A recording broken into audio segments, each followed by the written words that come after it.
कुत्ते का न्याय। श्री राम के शासन में न तो किसी को शारीरिक रोग होता था, न किसी की अकाल मृत्यु होती थी, न कोई स्त्री विधवा होती थे और न माता पिताओं को संतान का शोक सहना पड़ता था। सारा राज्य सब प्रकार से सुख संपन्न था। इसलिए कोई व्यक्ति किसी प्रकार का विवाद लेकर राज दरबार में उपस्थित भी नहीं होता था। किंतु एक दिन एक कुत्ता राजद्वार पर आकर बार बार भौंकने लगा। उसे अभियोगी समझ राजदरबार में उपस्थित किया गया। पूछने पर कुत्ते ने बताया, प्रभु, आपके राज्य में सर्वार्थ सिद्ध नामक एक भिक्षुक है। उसने आज अकारण मुझ पर प्रहार करके मेरा मस्तक फाड़ दिया है। इसलिए मैं इसका न्याय चाहता हूँ। कुत्ते की बात सुनकर उस भिक्षुक ब्राह्मण को बुलवाया गया। ब्राह्मण के आने पर राजा रामचंद्र ने पूछा, विप्रवर, क्या आपने इस कुत्ते के सिर पर घातक प्रहार किया था? यदि किया था तो इसका क्या कारण है? वैसे ब्राह्मण को अकारण क्रोध आना तो नहीं चाहिए।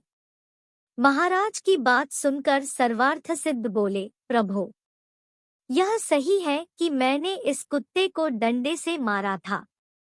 उस समय मेरा मन क्रोध से भर गया था। बात यह थी, कल मेरे भिक्षाटन का समय बीत चुका था, तो भी भूख के कारण मैं भिक्षा के लिए द्वार पर भटक रहा था। उस समय यह कुत्ता बीच में आ खड़ा हुआ। मैं भूखा तो था ही, अतएव मुझे क्रोध आ गया और मैंने इसके सिर पर डंडा मार दिया। मैं अपराधी हूँ, मुझे दंड दीजिए। आपसे दंड पाकर मुझे नरक यातना नहीं भोगनी पड़ेगी। जब राजा राम ने सभासदों से उसे दंड देने के विषय में परामर्श किया तो उन्होंने कहा, राजन, ब्राह्मण दंड द्वारा अवध्य है। इसे शारीरिक दंड नहीं दिया जा सकता और यह इतना निर्धन है कि आर्थिक दंड का भार भी नहीं उठा सकेगा। यह सुनकर कुत्ते ने कहा, महाराज, यदि आप आज्ञा दे तो मैं इसके दंड के बारे में एक सुझाव दूं। मेरे विचार से इसे महंत बना दिया जाए। यदि आप इसे कालंजर के किसी मठ का मठाधीश बना दे तो यह दंड इसके लिए सबसे उचित होगा। कुत्ते का सुझाव मानकर श्री राम ने उसे मठाधीश बना दिया और वह हाथी पर बैठकर वहां से प्रसन्नतापूर्वक चला गया।